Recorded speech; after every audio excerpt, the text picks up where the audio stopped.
Welcome back to From the Shed End. Welcome back. Chelsea are back in action this Sunday against Manchester City. We've got a lot to unpick in terms of Enzo Fernandez's latest comments that we haven't spoken about. Also, Marc Cucurella, the BlueCo project.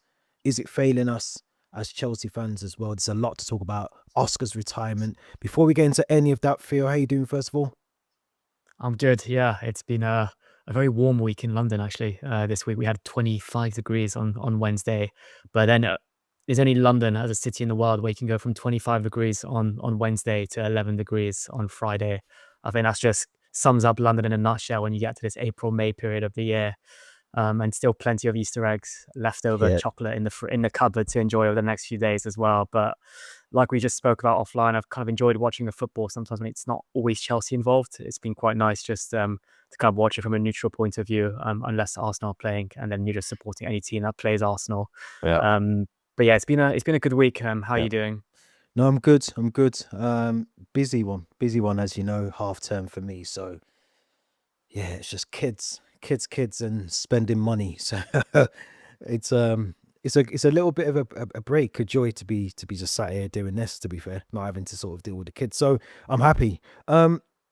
Let's get straight into it because we've got a busy episode to talk about. But obviously during the international break, I don't think we've spoken about Enzo Fernandez's comments, his agent's comments as well, off the back of the international break, which has led to Enzo Fernandez ultimately being suspended for the Port Vale game last weekend and also this Sunday's game against Manchester City, based on his comments and almost flirting with Real Madrid, which I feel like he did over the international period. What's your initial thoughts? We want to try and break it down a little bit. What's your initial thoughts on just Enzo Fernandez's comments?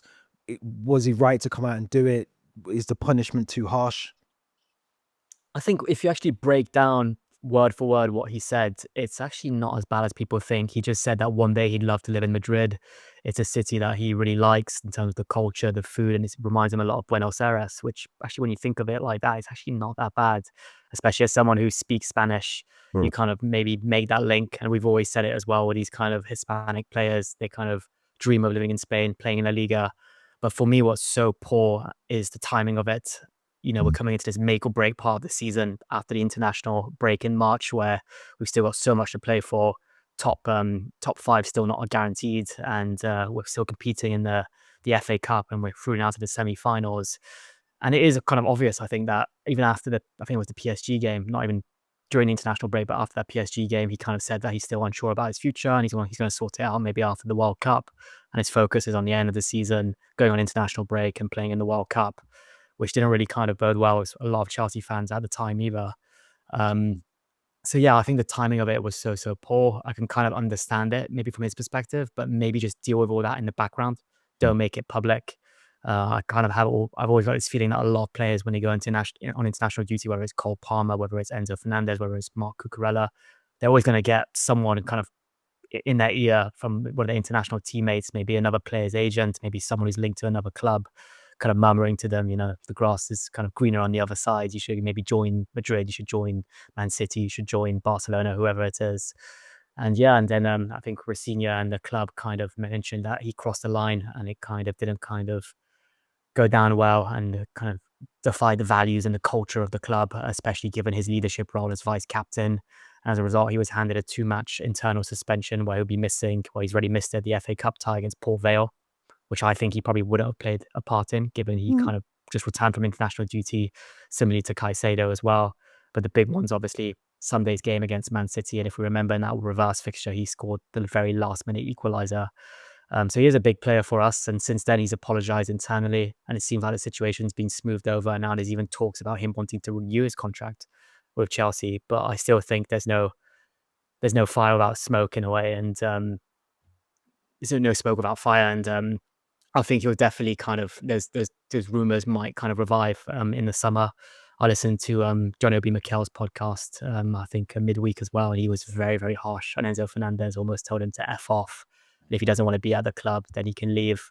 And like we always say on his podcast, no player's bigger than the club as well. So no matter if we paid 110 million for you or whatever sum of money, if you don't want to be at the club anymore and you think you're kind of bigger than the club and you feel like maybe you want to play your football elsewhere and you kind of don't see your future, here, then yeah. But I think I was going to ask you the question is like, if you've got these vice captain kind of players, the likes of Cucurella, who I think in our previous recording we kind of all classed them as untouchables, kind of mentioning that they're still unsure about their Chelsea futures. What does that say about this BlueCo project, about the vision that these players have, about the trust in the manager?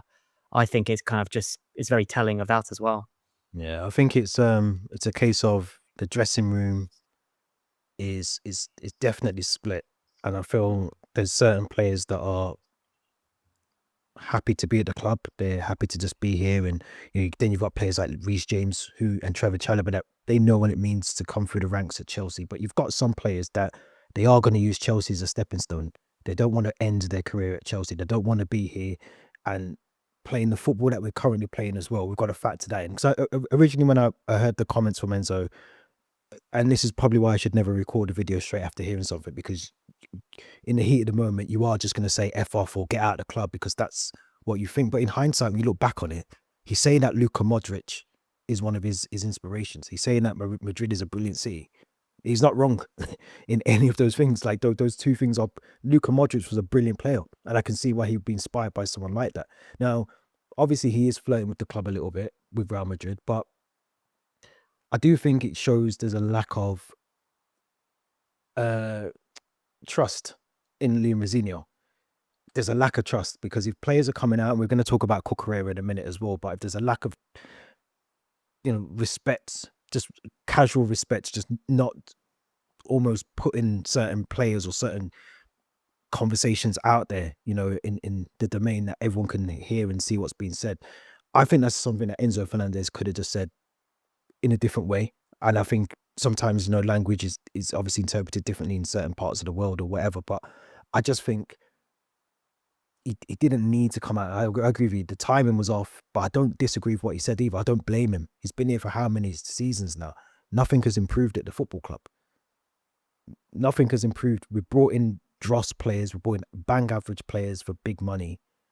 And he's probably looking around that dressing room and he's thinking, I was promised certain things when I got here and they haven't materialized yet. And I'm still sat here waiting for these things to happen. I want to play for Madrid. I'm South American. It's the promised land for most South Americans is to end up at Barca, end up at Real Madrid. So what do you think? Do you feel like it's a lack of trust for Liam, or lack of respect, sorry, for Liam Rosenior? They don't believe what Liam Rosenior is trying to do. The buy-in of some of the players doesn't seem there. Yeah, I think he was probably sold a dream when he signed his contract that Chelsea would be competing every season in the Champions League, competing for silverware domestically as well. And let's be quite honest, bar maybe the summer period where we won the Conference League, which was for me a given, and the Club World Cup, which we did really well in, credit to Maresca and all the team. We haven't done well since this kind of BlueCo project, and we haven't been competing at the highest level to win trophies. And like you correctly said, I think he's looking around right now, being told, realize that he's been sold a dream. He's surrounded by players that he probably looks at and thinks to himself that I can't compete at the highest level with this group of players right now. Then he looks at Madrid, who have the likes of Valverde, Mbappe, Bellingham, Thibaut Courtois, and he kind of thinks to himself, like, if I want to win the Champions League, if I want to maybe, be in a city where I feel a lot more comfortable with the weather, the food, the language, then Madrid might be a better option for me. But yeah, just the timing for me was so poor. It could be a miscommunication in terms of language and maybe certain things that he said in that interview when they were translated, they came across worse than they were.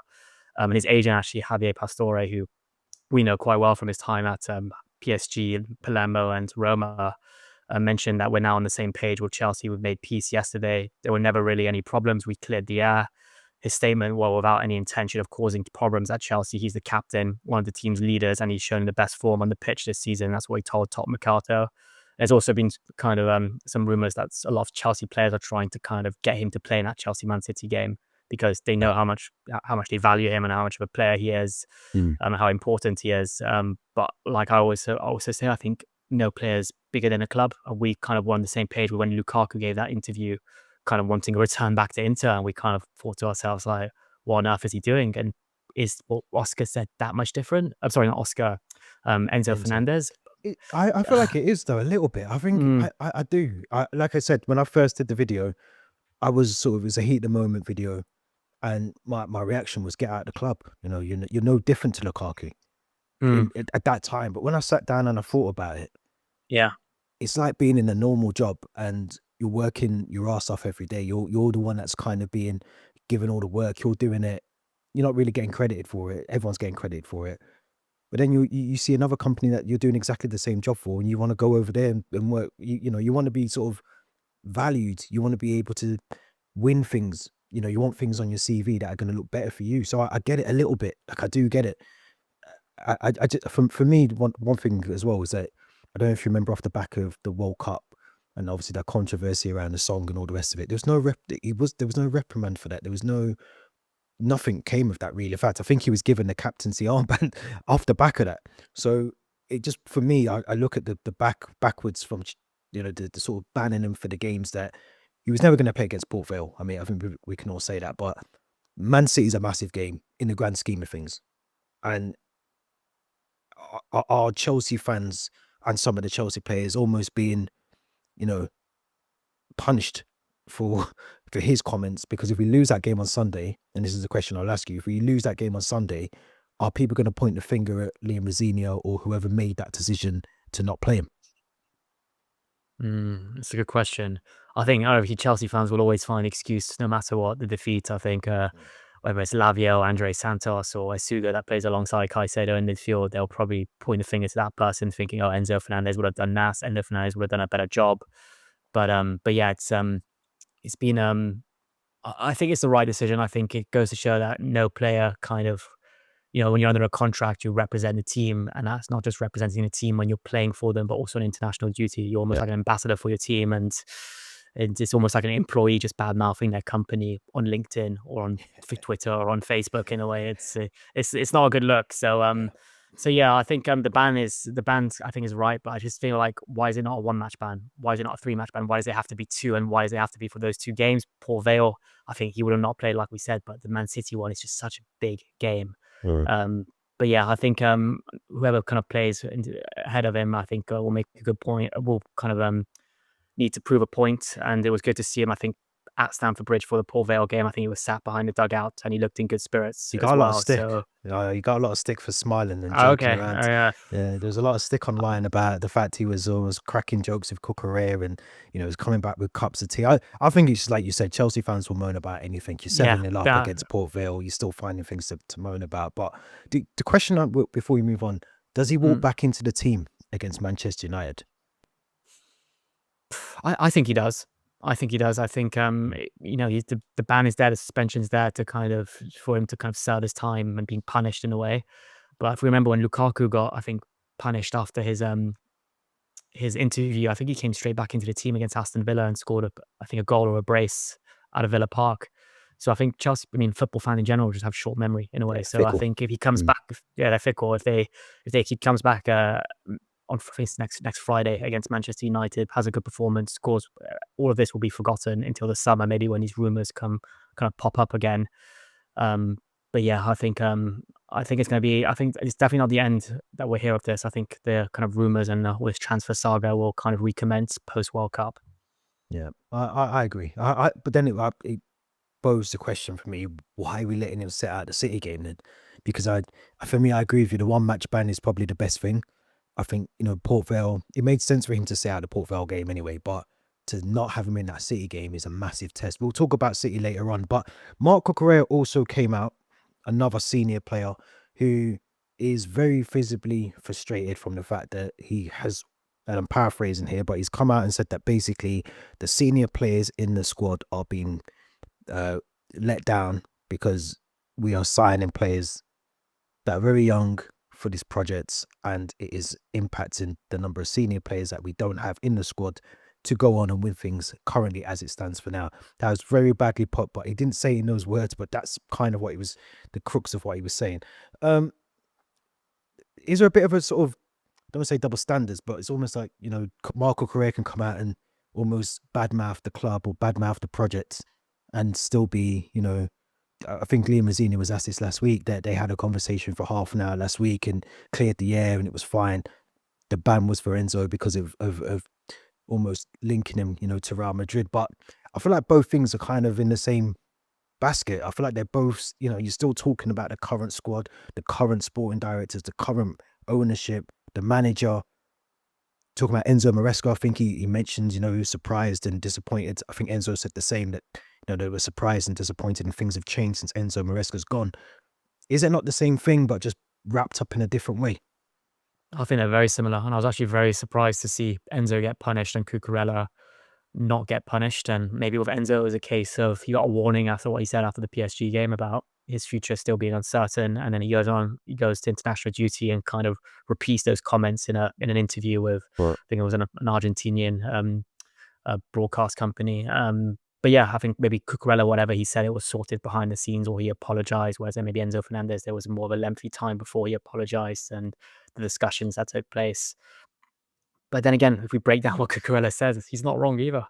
He is Yeah. not wrong either. I think it's things maybe a lot of these Chelsea players are thinking. I'm sure Cole Palmer's thinking the same.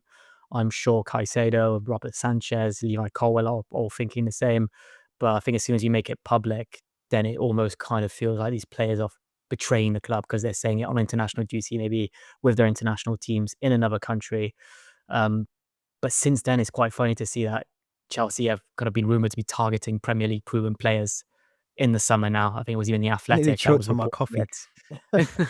I know it feels crazy to think like Oh man, since the summer where we signed Koulibaly, Aubameyang, Aubameyang, Raheem Sterling. Sterling. Yeah, we've kind of just changed our approach and signed all these youngsters from Brazil, Argentina, Ecuador, all these other places. But then again, you can also argue that we have been signing Premier League proven players: Garnacho, Joao Pedro, Robert Sanchez, Cucurella. These guys have been in the Premier League and maybe prove themselves, but I think now it's more of a question of signing that proven 27, 28-year-old, come to the club and hit the ground running. It doesn't need maybe a season or two to adapt. Won't need a loan to Strasbourg either. I think Yeah. that's what they mean by Premier League proven quality with emotional maturity as well. Can get them over the line in these quarterfinals, semi-finals, second legs against these big teams in Europe as well. So yeah, I'm really kind of hoping that now we can expect a more balanced squad building this summer and fewer long-term projects and more ready-made performers that can come in straight away and have an impact on the squad. I'd love to see it.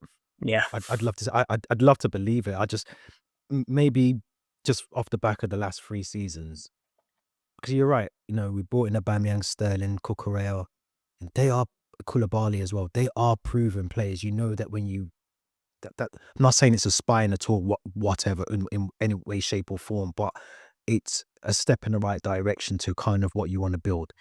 And I always think that that was a Todd Boehly vision of Chelsea. I thought that was the Todd Boehly. So if you remember all the players that we were linked to as well, at the time, Rafinha, Jules Koundé, all of these other players that we weren't all saying we were all happy to see them come to the club, but we were happy to be linked with them. I think, you want to be linked with players that are going to be potential needle movers for you, but we've diverted away from that. And I feel like we've diverted so far away from bringing in proven players. Because you've got to think, if you're a proven Premier League player, and I can't even think of one in my head right now that would probably come, Adam Morton, Elise, or whoever. If you was him, or he's one of those players, would you look at this project and think, I'm going to be successful here? I can see that it's been a successful 3 or 4 years at the club, or you probably look on the outside. Well, first of all, you'd probably ring one of your mates that's currently there. I'm sure Elise's got a couple of mates at Chelsea, or you'd ring one and say, "What? How is it there?" And they go, "Oh no, don't come here, mate. It's a circus." Why everyone's saying about the Mm. club is actually true. We are actually Circus FC. So I'll question. Then I would have to question now, because of where we are, three seasons later, or 3 summer transfer windows later, the mentality of a player that wants to come and play for us now, because I feel like we're too far down the road to now turn back, rip up the last 3 seasons in terms of transfers, and then start from scratch. One, financially, I don't think we can afford to do that, because we've spent a lot of money gambling on a lot of youngsters. Some of them have come in the doors at Cobham, gone on loan, and been sold. And I just think we're too far. I'd love it. I just think you got to remember, we've got Quenda, Emega, someone else I'm forgetting. The Kazakhstani youngster as well. Kazakhstani also, I can never remember his name, but Satspayev? yeah, him. Satspayev, yeah, I think that's his name. We've just been linked with the midfielder from, I think that's almost agreed, the Strasbourg, the guy that couldn't get a kick for Brighton. is now coming to. BlueCo, yeah. Yeah, so I worry that this club are inferior. That the protest is happening in a couple of in a week or so's time against before the Man United game. I feel like they're just trying to throw out things to quieten down the noise, and I feel like this is one of those things. We've been here before. We're going to get an experienced defender. We're going to get an experienced goalkeeper. We know we need to get a striker in, and we end up with, yeah, no, I don't know, no one. Tosin for free for Yeah. Fulham. So Yeah. it worries me. It does worry me. I think I feel like it's a bit PR moments from Chelsea, but I'd love to see it happen. I'd love to see us bringing a top. If you had to bring, if you had 100 million, say, I don't think we'll get a lot of money to spend this season, but if you had, say, 150 million, you're looking for a Premier League proven player. Who would that be? I've got a name. It's very unrealistic, but I'm a huge fan of his. He's Premier League proven, more than proven actually. But that's Bernardo Silva, and he's running down I his was going to ask contract. you about him. Yeah, he's Yeah. running down his contract. So I think he's piped up to be joining Juventus in Serie A. Yeah. But I think that would be just a Premier League proven player who someone like an Andre Santos and Lavia can learn from in midfield as well. If Enzo was to leave, I think he'd be the perfect kind of player who can play in central midfield as a number 10 as well. And Yeah. he'd be, his wages might be quite expensive, maybe the agent fees as well, but he'd be a free kind of signing. I think there's also Senesi, who's going to be a free agent in the summer as Yeah. well. And that's probably who the owners are looking at. And when they say we're going to target Premier League proven players, it's probably Senesi. But yeah, I think Bernardo Silva would be an excellent signing for us at the club. There's also talks of potentially looking at the Sunderland goalkeeper as well. I think Yeah, read that. Rolf saw, and it's also maybe a talks of maybe including Penders on loan or maybe permanently to get him across the line, which I think would be silly. But yeah, was there a particular name that you'd like to bring or? No, I thought Bernardo Silva. I know we spoke about offline, in the week we spoke about Nathan Ake, and I still think he's a top of, we bring him back in. I think he definitely bolsters the defense. Again, I'm not saying he's a game changer, needle mover whatsoever, but I think he brings a bit of stability to that back line, and I think he would help out with some of the younger players. And like I said to you in the week, we don't know how Levi Cole. I mean, we're all doing what we did with Wesley Fofana. Not all of us, but the majority of Chelsea fans. We're banking everything on Levi Colwell to come back and be the Levi Colwell that he was before the injury. I don't even think we'll see that next season. I think it could take a good 12 months. He's missed a whole season of football. He might, he might come back and be amazing. He might even get some minutes before the season's over. But I think it's going to take a lot of time, months, before we get to see Levi Colwell at the top. So I think we need to bring in a proper centre back, a top centre back. But I also think we need to bring in additions like Nathan Ake. So I'd like to see him come in. I think Bernardo Silva, even he's not proven, but Lewandowski's there. He's a free agent in the summer. I would generally start looking at someone like him to come in and just be not to play every game, but just to come in off the bench. Give some of the other strikers. We've still got Nicholas Jackson to talk about in the summer. Where does he end up? Give someone like João Pedro a bit of a break. If you don't sell Liam Delap, although I think we will, give him a bit of a break up front. They can learn from one of the best strikers in world football. So I would go for those kind of players, bring in some experience, but mix it up with some of the youthful players that we want to bring in as well. It's crazy because like a few years ago, before this whole BlueCo era, we would have probably looked at those signings and it'd be very realistic for us. I mean, back in the day, we'd be getting Michael Ballack, Deco, Shevchenko, Cesc Fabregas, like the best players in their positions in the world, and we'd be bringing them to the club. Whereas now we're kind of saying, oh, it's very unrealistic. We even get a free agent who's above the age of 28. And I mean, Antonio Rudiger would have been I'd love to see him back at the Well, club as he's well. free in the summer as well. He's a free agent. Yeah, he's a free agent as well, and we know that he loves the club, and I think he was even going to sign a contract extension, and then given the sanctions, he wasn't even able to kind of begin negotiations.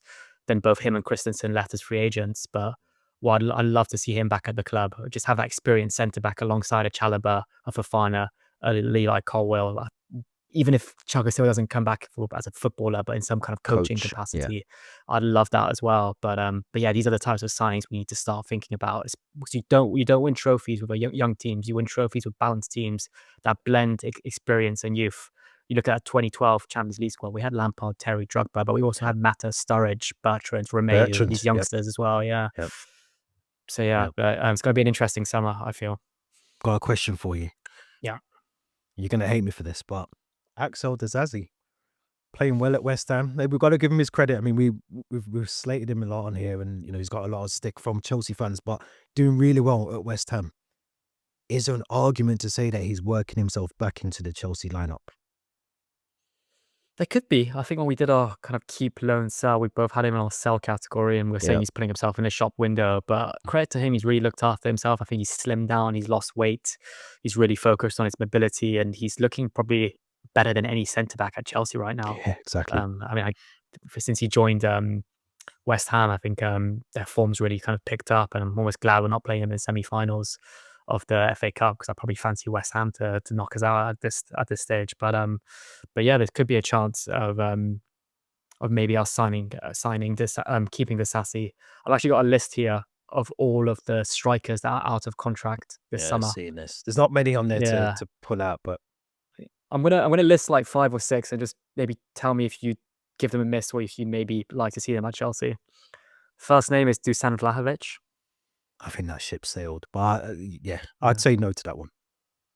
Robert Lewandowski. Yes, 100%. Memphis Depay, who's currently at Corinthians in Brazil.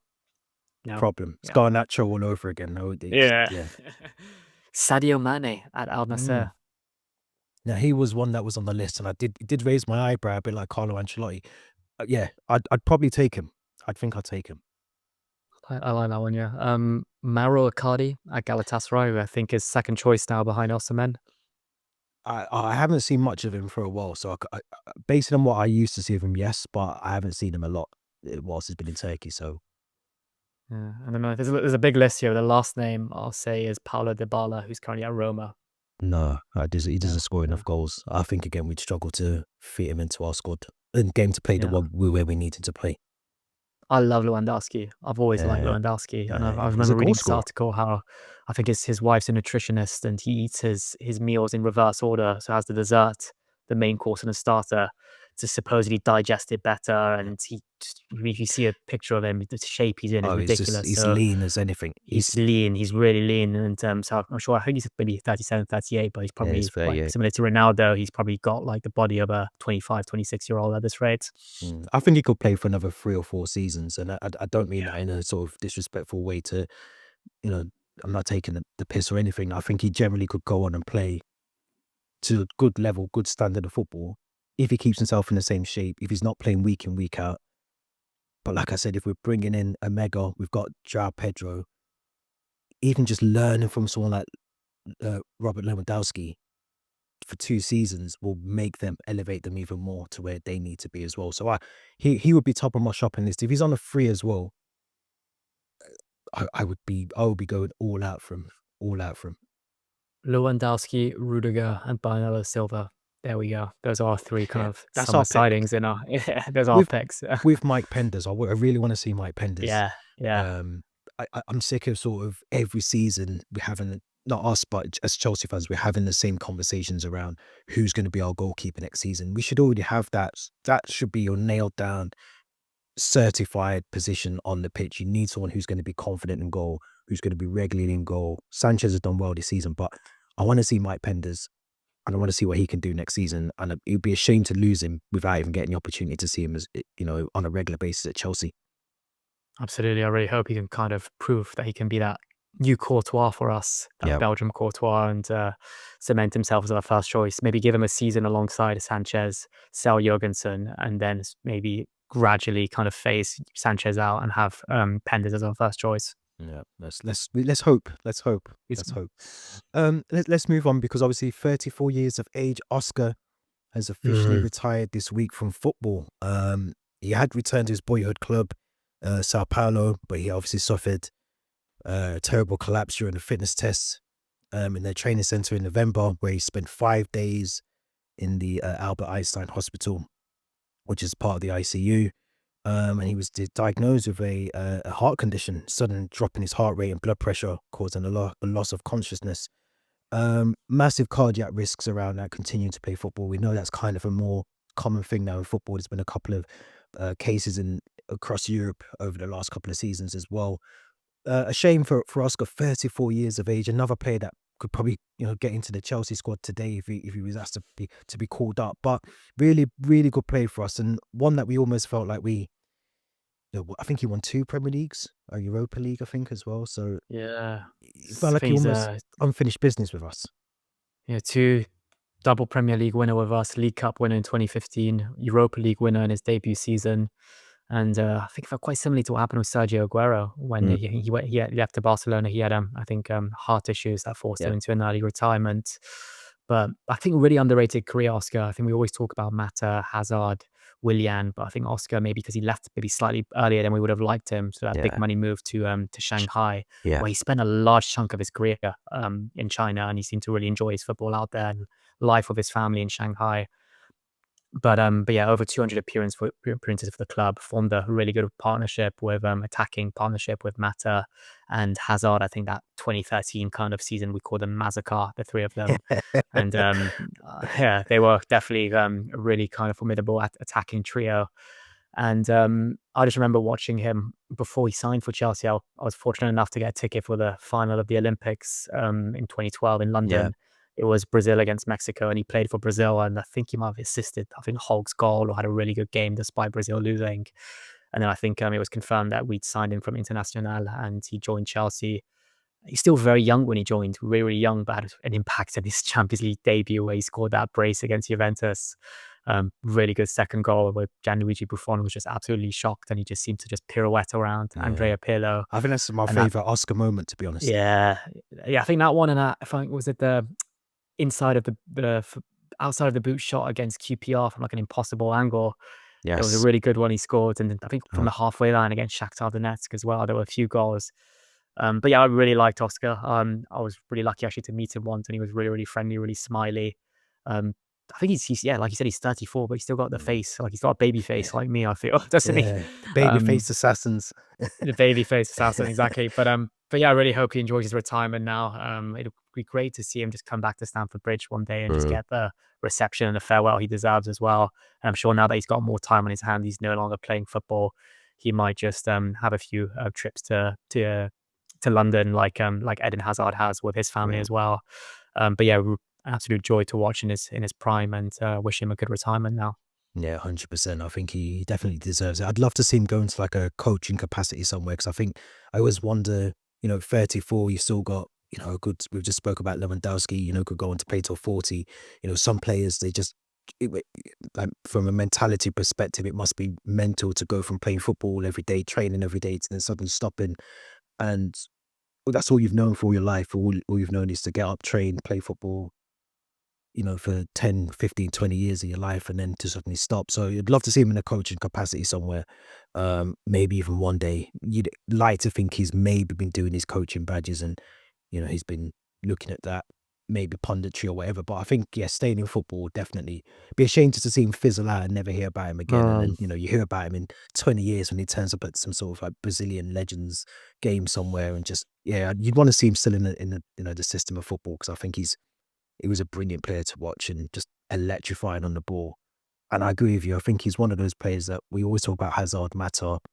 We, I mean, we do on the pod, but I think a lot of Chelsea players, and unless it's his birthday or unless there's a mm. tweet that comes up, you only remember him for that. But like you said, the Shakhtar goal, QPR, the Juventus goal, he had moments. He was a skillful player, and yeah, really unfortunate for him. Yeah, they did well at the 2014 World Cup. I know Brazil got slightly embarrassed in the semi-finals, and that squad still hasn't really been forgiven by their fans. But he was the one who scored that consolation goal Yeah. at the Mineral Stadium against Germany in that 7-1 defeat. I think he scored in the opening game against Croatia as well. Um, so yeah, good player, and I think he played a part. I think in the 2016 Confederations Cup or not African the Copa Copa America America. as well. Yeah. So yeah, really good player, and I really hope we see his name kind of stay relevant, and he still has some kind of say in the football world, whether that's in the coaching department with Sao Paulo, or if he comes back to Europe at some point as well. We've seen players like Felipe Luis go into coaching quite soon after retirement, so I wouldn't Yeah. be surprised maybe if Oscar maybe joins maybe the coaching youth team at Sao Paulo, or maybe another team in Brazil as well. Let's wish him all the best either way. I think he's had a decorated career, but obviously, sadly, 34, retiring is still young in the terms of football. But let's move on. FA Cup semi final versus them lot in Yorkshire. Leeds United. I think it's April 20. Is it April 26th we played them? I think we've got the Sunday game at Wembley, Yeah, don't we? Which is the 26th of April. I've April. applied Yeah, for my tickets for that game.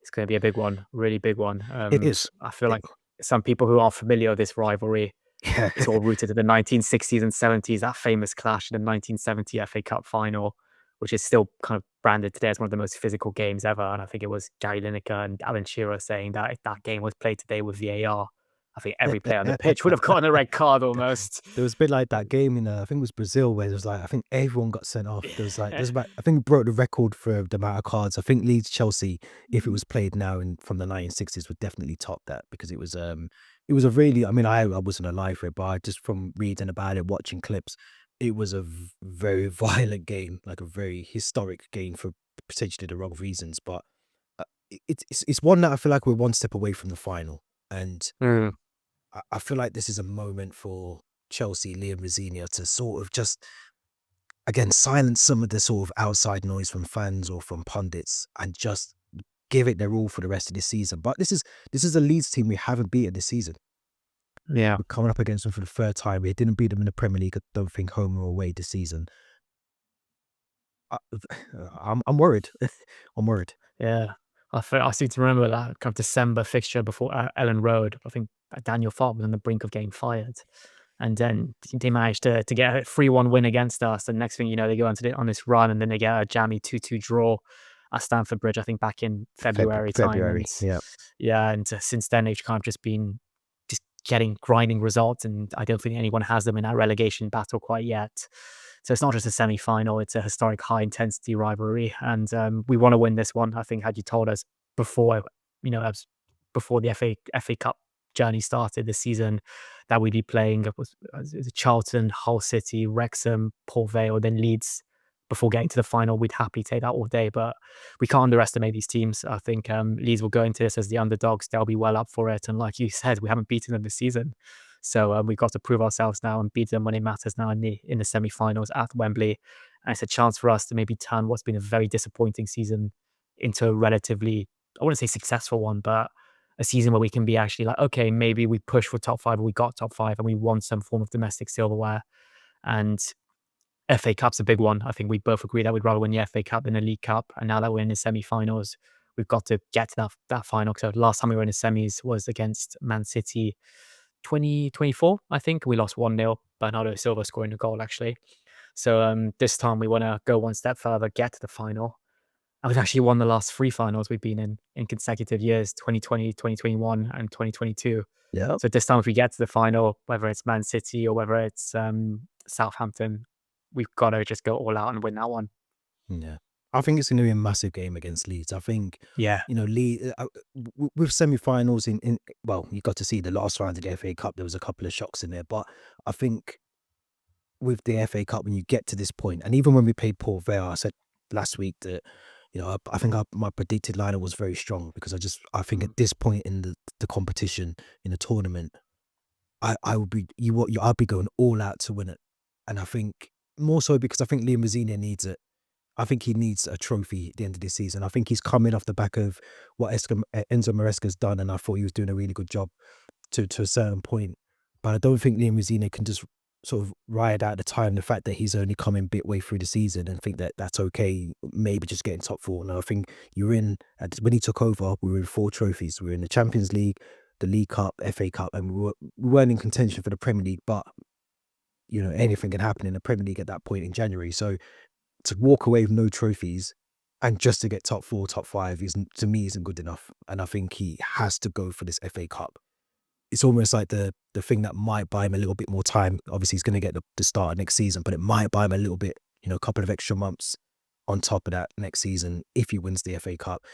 But I don't trust us against Leeds. I'll be honest. I think I do worried. think we'll struggle. I think we'll struggle. I think I'm trying to think what games are in between it as well. I think the Brighton game's been brought forward now from that Yes, weekend. it's I on think the we're playing that Tuesday. on Tuesday night. Yeah, we're playing And Saturday against Leeds. I thought it was Sunday. We're playing on the 25th. oh, is it Saturday? Is it? Oh, Yeah, okay. the 25th. So I mean, that doesn't help.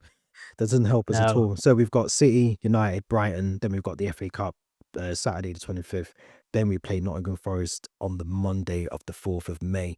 So we've got 3 games up until then. But one thing I want to ask you as well is this a game where Liam Rosenior might overthink it and tinker with the squad a little bit like he did against PSG, and just tinker with the squad a bit too much, overthink it, and then it comes back to bite us? He might. He might. We saw that against PSG with Jurgensen, that experiment that didn't work out. He might look to maybe play, I don't know, a Gusto at or Reece James in midfield if he's back fit, or Gusto and Achampong together. I just think he needs to play strongest 11. I think we both know what our strongest 11 is now. Hopefully he knows that too. Um, it's just a shame that maybe we don't have the likes of Chalobah, Reece James, Gittins out with a hamstring again. Oh, I know Colwell's back in full training. I don't know if he'll be back in maybe on the bench by then, or maybe be able to play some football to be in contention of starting at Wembley. But because otherwise that leaves probably us with Tosin, Badiashile, Fofana, and Mamadou Sarr, which doesn't really maybe give me much. Achampong Potentially as a a Champong, yeah. as a But no, yeah. he can't overthink this one. It's like you said, it's silverware, and we saw it when Ten Hag beat Man City in the final. And then the next day, I think he renewed his contract, and he that bought him more time. So it's a big chance for Rosenior to get some silverware, maybe even get to a final. I think the vibes around a final at Wembley in May when the sun is shining is so much, the fans get really excited ahead of that one. It's something to look forward to at the end of the season. And the last few seasons, we just haven't really had anything to look forward to Yeah. other than the Conference League final. We haven't had anything to look forward to going into that month of May. So yeah, he's got to give it his all and play strongest 11. No tinkering, no overthinking it. I'm going to ask you one more question, but Mm. out of Southampton, if we do beat Leeds, out of Southampton and City, I think I know the answer to this, but I actually don't. Who would you Mm. rather play, Southampton or Man City in the final? Yeah, it's a valid question. I still think I'd rather play Southampton because just City in Mm, this period of the year, they're like a machine. They just get results. But then if you remember to last season's FA Cup final, yeah, Palace against exactly. City, Exactly. anything can happen. So it's 90 minutes of football, at least 90 minutes of football. But I think in the grand scheme of things, you still rather play Southampton, I think, and you just think we'd have enough depth to deal with them. But football's football, anything can happen. But let's see how we deal with against Man City on Sunday Oh, before actually maybe thinking whether we're going to play them again at Wembley in May. I agree. I agree. I did say I was worried about Leeds, but I think I'd go with Southampton. I think Yeah, the reason I say that is because I'm pretty sure there's 6 currently in the championship. That will obviously change from now until we play true. in the final. But I just think at that point as well, will they know that they're in a playoff position, or they know that they're in an automatic? I don't think they can get automatic, can they? They possibly I can still get think an it's unlikely. automatic. It's very Okay. unlikely, but I think they're 8 points off the top 2, so they could, by the time we get to that final, be in an automatic. So I think it depends on the championship, where they are, all the rest of it. But I'd like to play Southampton in that game. I think I'd play them. Um, I'd like to avoid City. Yeah. Good memories of Chelsea Southampton at Wembley, of that Olivier Giroud kind of Yeah, magic feat in the penalty box to yeah. score. Still one of the best I goals I j- think I've watched Really against good the. goal, really Yeah. underrated goal. So I'd have whoever, him back in a if you, heartbeat, wouldn't you? You'd have. He's yeah, another player that back. I'd have Olivier Giroud back in a heartbeat above any of our strikers at the moment. yeah. Maybe I not was João watching him. I Pedro, think but it was Aston Villa Lille, and he still had it in yeah, him. I yeah, think he scored a really good offside, like acrobatic yeah, goal, he and did. he still got it in him. He did. But yeah, you just want that experienced striker you can always rely on in these big game moments. Yeah, he is one of those. But whoever we get, obviously we get past Leeds. Like I said, I think we just need to go there with the intention of trying to play the best football, strongest lineup. I just hope Liam Rosenior doesn't tinker, especially in the semi-final. And if we do get through to the final, just play your best squad. I wouldn't want to see Levi Kowa. I wouldn't want to see Hato or Achiampong, respectfully. I wouldn't want to see those. I would love to see Enzo, Caicedo, the usuals, the usuals that we know, um, that can do a job in the final. So we'll have to see. But we have got Man City this Sunday. And before we started recording, we both sort of was a bit like, oh, back to reality a little bit, with obviously no Chelsea this week. But what's your thoughts on City? Obviously, they're closing the gap on Arsenal, they're trying to close the gap. They're looking in fine form. I mean, every time I watch them, I was watching them last weekend and I was just panicking with a week to go before our game. So what's your thoughts on City and the sort of sudden flick of the switch where they seem to have kicked into gear at the right time of the season? Yeah, it's going to be tough. I think it's going to be really tough. Haaland's finally shooting boots again. I think Guardiola now knows what it takes to kind of get a team across the line at this stage of the season. They want to continue to put the pressure on Arsenal. I think it's if they win this game and then they win their game in hand, I think the gap's only 3 points after that. So bearing in mind if Arsenal maybe drop 3 points against City as well. So they're going to go all out. I think our record against Man City hasn't been great at all, actually. I think I posted it on our Instagrams and Twitter accounts, but it's only, I think our last win came in lockdown against Man City at 2021, was it? Tuchel? it was Tuchel era? it was June 2020 actually when we beat them at Stamford Okay. Bridge. I'm trying to say at Stamford. I think maybe we got a win against them at the Etihad, but at Stamford Bridge it was June 2020. Yep. I remember it was that lockdown game where Pulisic scored that little solo run goal, and I think Willian got a penalty goal. No win since then at Stamford Bridge. Obviously, we did beat them in the FA Cup semi-finals. We did beat them as well in the Champions League final. Yeah. But yeah, I just can't see us getting anything out of this game. We don't have Enzo Fernandez as well. He's going to stay suspended. This game's crucial for our top 5 Champions League ambitions, whereas this for Man City is crucial for them to keep putting the pressure on Chelsea. I mean, it's fantastic players that we should have signed, but Semenyo and Guehi have been brilliant recruits for them in January. Yeah.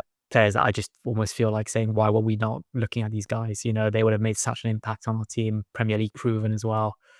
I just worry that I really hope there's no kind of off-field distractions or squad tensions, but I feel like that Port Vale, sure it was only Port Vale, but I really hope that kind of creates a bit of momentum and kind of allows us to kind of get up and running again for this last hurdle of the season. It's going to sound really weird me saying this, but I really wish we had a game midweek. I really wish we were still in the Champions League. I know we talk about fixture congestion a lot on here, but I feel like that game against Port Vale, and then going into this game almost a week later, it's a lot of time. And you'd like to think in that space of time, obviously some of the players have had rests, they've had opportunity to work with Liam Rosenior on tactics and all the rest of it. But sometimes you think off a 7-0, the next thing, the one thing you'd love to do is just go out and smash another team in the midweek game, and then you bring that momentum into a big game on Sunday. So I feel like there's a big gap between the Port Vale where, you know, of course we were going to beat them and we've done it convincingly, but to then have to now go into a bigger game, higher expectations, different class of quality that you're coming up against. I mean, it's City. There can be no mistakes whatsoever against the attacking. Shirtsky, you got Doku, Semenyo, Silva, Rodri. O'Reilly's coming into brilliant form for them. He's probably been one of their best players this season. So, yeah, I again, like very much like Leeds, I am very, very worried about this game. And I'm allowed to say this on the pod, but if we do lose, like you said, you know, it's silver lining is City close the gap on Arsenal a little bit. That's not me saying that I want Chelsea to lose any games, but I just think if we, you know, the record stands as you said before. If we lose and we're helping City win the league, at this point, I'll take it. I'll take it. I'll be honest. Yeah, I agree. So somehow we can maybe, it sounds terrible to say because it's a Chelsea podcast, but we lose this one, but then pick up points and get top 5. I'll not look back at this result being like, oh my God, why did we lose that one? Yeah. I even do want to, has it maybe like, I mean, more than my hatred for Arsenal, but I do want to see kind of an interesting end of the season where City continue to put the pressure until that last day, or get to a stage where maybe they're level on points. Or we can watch that Man City Arsenal game knowing that if City win it, it will really be like make or break for the title. And yeah, Arsenal's game against Bournemouth tomorrow won't be easy either. No, not at all. But yeah, back to Chelsea though. Yeah, like I said, I think us playing at home, maybe a bit of cut momentum keeps it competitive. But you still think City enter this game as the favourites, I think. Yeah. And that's probably good. Maybe takes a bit of pressure off the Chelsea team as well. You know, not coming into this with, you know, not needing to win it. I mean, obviously you want to win every single game up until now to the end of the season, but we're not in the title race. You know, our objective for the league now has shifted to making sure we get European football next season, ideally Champions League. So you're coming up against a team that you haven't beaten for the last 5 attempts, I think. Um, Something has to change, but is it going to be Sunday? I'm not 100% sure. In terms of your lineup, because I think before we go into ours, I reckon it'd be Trafford in goal for City, Nunes, maybe Kuznov, Guehi, O'Reilly, Rodri, Silva, maybe Semenyo, Shirksky, Doku, and then Haaland up front. But do you expect many changes? Obviously, not from the Port Vale game, but from the previous Premier League game for Chelsea. Do you expect many changes to the team? There will. I think Cucurella will come back at left back. I think Caicedo will come back in midfield. I was surprised to see Joao Pedro start against Port Vale. I think Senior probably just wanted to kill the game off early and then maybe bring on Delap. So I think Joao Pedro will keep his spot in the lineup. I'd like to see Esteval start again. Yeah. I think he was the man of the match against Port Vale and was now the youngest player to ever have scored, I think, in Or every comps? competition he's played in. And I think he's got a decent amount of goals and assists in all those competitions as well. And he just seems to just want to play football. He doesn't overthink things. He seems to just enjoy playing football. And I really like that about him. So I'd like to see him start. This is my lineup. I go with Sanchez, Cucurella, Fofana. I'd go with Tosin alongside Yeah. Fofana. And then I would go with Gusto right back, given Reece James's injury. Yeah. My midfield would be Andre Santos and Caicedo. Yeah. I think Lavia probably the type of game with the high intensity of it. He might potentially get injured again. But maybe an option off the bench. Then I'd have Palmer, Esteval, Neto, and Joao Pedro as my attacking options. That is literally the lineup I've got right in front of me now. So Yeah. I think I'd go with exactly the same. I think it was good to see Esteval. I know again it was only against Port Vale, but I think, like you said, just seeing him play that sort of free flowing football, just almost like he didn't have any sort of care in the world. And maybe that's just because he's young. He's been given the instructions just to run at defenders, and I think he's going to have to do that. Now, I would probably play him alongside the right hand side of the attack, just because I think O'Reilly, watching him, he likes to tuck in, he likes to get high up the field, which then means Guehi would have to cover a lot of ground on that left hand side. So I think I'd play Esteban that side. And I always think Neto, and I've said it probably on here before, that I feel like Neto is brilliant in terms of the recovery, and he helps Cucurella a lot more defensively. Sometimes you're going to think about Semenyo going forward for City on that right hand side. So I do think you need a lot of strength, physicality on that other side to help Cucurella. But looking at the two lineups, I'm not actually that concerned as I was about 5 minutes ago. Because I think, on our day we can beat. We tend to come out sometimes on top of the top teams. We play a lot better football. We show up for the certain games that we need to show up for. And I think we said on here, we struggle against some of the teams like a Leeds United or Burnley or someone that we expect to get a couple of points or get through to the next round from. I feel like this is the game, on paper, looking at it now, that we can actually get something out of it. Yeah. Haaland against Tosin and Fofana. That worries me slightly, though. It does, but I think sometimes with Haaland, he's a really good. He's one of the best in the world. But you can take him out. You can mark him out of the game. And I've watched games before where, yes, he might grab the 89th minute winner, but he hasn't done anything for 88 minutes of that game. True. And if you can do that, this is why I said there can be no mistakes on Sunday. If Fofana, I get your point though, because just think about Tosin and Fofana, they don't fill me with joy at all. But this is where I think the likes of Liam Rosenior has to get things tactically right. If he doesn't want his fullbacks inverting on. He should never play a 5 at the back. And that's why I was asking the question, do you think he'll tinker in the semi-final? Because I think he might try in this game and he might go to a 5 at the back. I wouldn't do that. I just wouldn't. We got to see it with Liverpool and PSG in the week. It didn't work. I don't want to see him I don't think we've got the centre-backs to do it anyway, but I just don't want to see him do that. I don't want to see Hato playing as a centre-back or Achiampong alongside Tosin and Fofana as centre-backs. Just play the natural game. Let's give ourselves some width down the edge of the pitch. And let's just take the game to them. Let's not sit back and allow City to control possession, dictate the game. We've got to take it to them, match them like for like if we want to get anything out of the game on Sunday. For me, anyway. Absolutely. What are we saying for predictions? Oh, I actually think it's going to be close. So I think we'll give a good account for ourselves.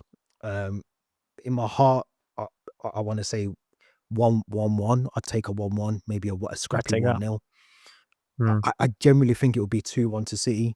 I just think I think we will have lapses in concentration at the back. I think about Doku, pace, Semenyo, pace, Haaland, strength. So I do think we'll lose the game, but I'd love to see a 1-0, 1-1. I'd take that, I think, in the grand scheme of things. I'd take a 1-1 draw all day, but unfortunately, I think this might go in City's favour, and it'll be a 1-0 to City. I think some kind of scrappy goal from Rodri or Reinders or something like that. The only thing I don't want to do, I just don't want to see us getting a paced in like Liverpool did. I think City are in that mode where they can pick you apart, and if they score an early goal, you tend to find that they score 5, 6 or 7 other goals to go with it. So as long as it's not a cricket score, we don't embarrass ourselves, because that would then obviously bode well for the United game coming up, with the protests coming before that game as well. So I think it'll be, you want to try and just put out a good performance on Sunday, go into that United game on Friday with just a good account of ourselves. So I don't know. I'm not looking forward to the next couple of fixtures, put it like that. No. We've got a very tough amount remaining games left. And one last thing I'll say is I think we discussed this right before, but Arsenal winning against Sporting CP means that it's now top 5. It's guaranteed that it's top 5 in the Premier League that qualify for the Champions League next season. I think it was either Arsenal or Liverpool just needed a draw in one of their games. Arsenal got the win, not a draw, which means top 5 is guaranteed. So that should really, really give us a helping hand now if we are to secure Champions League football. It is in our hands currently. I think we can we still play Liverpool, I think, in one of our games at Anfield. So it is in our hands. You can look at like Brentford and Everton, they're putting the pressure. They're going to be breathing right behind our backs. If I know, I saw something crazy. I think it was like 7 or 8 teams could technically still qualify for the Champions League, but Liverpool would have to win the Champions League and that. But the last thing you want to be doing is falling further behind the pack and having to maybe compete with Brentford and Everton for that 6th or 5th spot. Yeah, no, you're right. Let's hope we can get a win. I mean, we joked about it before about helping City to close the gap, but honestly, I think we need to focus on what we can do as a club, what's going to help the players, the fans, secure top 4. We've got a big fixture coming up in terms of the FA Cup semi-final. Like you said, Liverpool's a massive game. I feel like we've got, is it Sunderland last game of the season? I feel like we've got Sunderland's at the Stadium of Light, our final fixture. Stadium of Light. So I think there's a couple of games where you look at them and they're winnable on paper, but they're not winnable just because it's Sunderland. So I think we need to win as many games as we can from now until the end of the season. But Theo, as always, thank you very much. Always a pleasure to do. The sun is shining, so I'm about to go outside and enjoy the rest of the sun. I know you said it was, what was it, 27 was it in the week? Yeah, it's close to 27 on Wednesday, and now it's dropped to 11 degrees on Friday. When the day you want the good weather, you're stuck. You're stuck with the miserable clouds and grey weather. Yeah, I'm sure the sun will be back. It's never too far away in London, so I'm sure it'll be back. Hopefully for Sunday. Enjoy the game. I'm sure you'll be going to it as well. So enjoy that. We'll be back next week with the podcast. There'll be much content. Also, make sure you check out the Instagram, as always, Twitter, and the rest of our social accounts as well. The Linktree link is in the description. And we'll be back next week with the podcast. Enjoy the weekend. Let's hope for 3 points, and we'll be back soon.